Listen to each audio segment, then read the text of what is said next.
Dear students, we are going to start reproduction in lower and higher organisms. The lecture first that is concerned with the reproduction in higher animals, methods of reproduction, sexual reproduction, and the involvement of the gametes, male and female gametes. These are the photographs of the higher animals, which includes the wild animals, polar bear, fish, penguin, birds, another birds, kangaroo, some reptilians, camels, insects also, and the big element that is elephant. What they show in this photograph, parents with their young ones. These young ones are similar to their parents. In their lifespan, when the young ones becomes the parents, they give birth to their similar young ones. It is process which continued from generation to generation. How it is possible? It is possible because of the vital process that is known as the reproduction. So the reproduction is defined as a biological process of formation of new life forms from the pre-existing similar life. Pre-existing, that is parent, and the new life, that is the young ones. Now, methods of reproduction. There are two methods of reproduction in animals: sexual reproduction and asexual reproduction. Sexual reproduction involves the two parents, that is male sex and female sexes. Here the symbol of the male and here the symbol of the female. Asexual reproduction, the name indicates that they do not involve the sexes. Only one parent undergoes the reproduction by budding and gemule formation. Sexual reproduction. How sexual reproduction takes place? It takes place by fusion of two gametes, male gamete and female gamete. Male gamete, that is known as sperm, and female gamete is known as ovum. Male gamete and female gamete both are haploid sex cells. What is the meaning of haploid? In human being, there are 46 chromosomes which are present in pairs, 23 pairs. That is the diploid condition. The chromosome number is indicated by N. And when only one set of chromosome is present, then it is known as haploid. Here, haploid condition is shown. N is equal to 23. Ovum also N equal to 23. When both these gametes get fused, they form a single cell diploid zygote. And this single cell diploid zygote undergoes developmental stages and forms a multicellular offspring. That is the sexual reproduction. Now, gametes, also known as the sex cells or the reproductive cells. There are two gametes, male gamete, that is sperm, and the female gamete, that is ovum. There is a difference in between these two gametes. Sperm is motile while the ovum is non-motile. Both are microscopic, no doubt. But sperm is an elongated cell and ovum is a rounded and microlacithal. Lacithal means yolk, micro means small amount of yolk. But some animals have more amount of yolk. Such eggs are known as macrolacithal. For example, egg of the hen. This sperm contains centriole, but ovum do not contain centriole. What is centriole? It is a cell organelle which is only found in the animal cell. And plant cell lacks this centriole. And these centriole play an important role during the cell division. Spermatogenesis. Genesis means formation.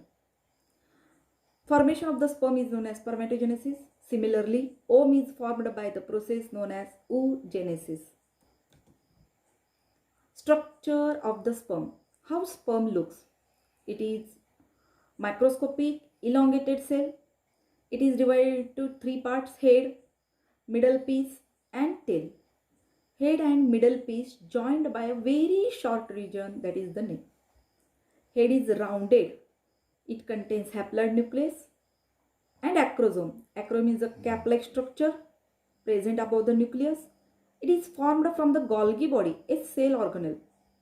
This acrosome secretes the enzymes hyaluronidase, which is hydrolytic enzyme, zona lysis is a proteolytic enzyme, and corona penetrating enzymes.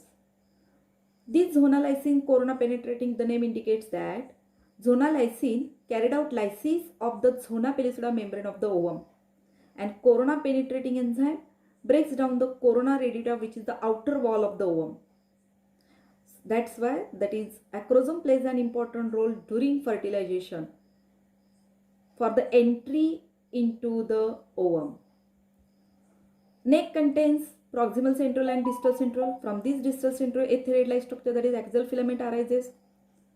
Below the neck, middle piece present, which shows 10 to 14 spiral tons of mitochondria. We know that the mitochondria is known as the powerhouse of the cell. Here, mitochondria provides energy for the movement of the sperm. Tail is the long part which contains inside cytoplasm and covered by the plasma membrane. It contains two parts, principal piece and end piece. Principal piece is the part of the tail which is surrounded partly by the plasma membrane, but end piece is the part of the tail which do not surrounded by the plasma membrane. Now come to the point, structure of the ovum, which is also known as unfertilized egg or the secondary oocyte. Unfertilized egg, the name indicates that it do not fertilize, that is do not fuse with the sperm, so the name is unfertilized egg. It shows nucleus, cytoplasm and the coverings. Nucleus is a large, known as the germinal vesicle, which is eccentric in position. The meaning of eccentric, that is away from the center. Cytoplasm is known as ooplasm, and this egg is surrounded by three membranes. Innermost vitelline membrane, which secretes non-cellular glycoproteinous membrane known as zona pellucida. Outer to this zona pellucida, there is a corona radiata membrane, which is made up of several radially arranged cells, and these cells are firmly held to the zona pellucida, as well as these cells are held to each other by hyaluronic acid, which is nothing but the mucopolysaccharides. There is a perivitelline space present between the vitelline membrane and the zona pellucida, and this fluid-filled space contains first polar body. What is first polar body? It is a non-functional ovum which do not enters into the cell division, that is meiosis second. We know that unfertilized is microleucithal. Already I taught about this in previous slide. It is non-motile haploid. But one more peculiarity, that is human ovum is non-cladoid. What is the meaning of non-cladoid? Non-cladoid means without shell. But in birds, we know that egged shells are found. Shelled eggs are found. Such eggs are known as cladoid eggs. Some reptilians also have the shell. Such eggs are known as cladoid eggs. And it is the largest cell in the female body, having the size about 100 microns or 0.1 millimeter. Okay. In next lecture, we will start with the reproductive system in male and female.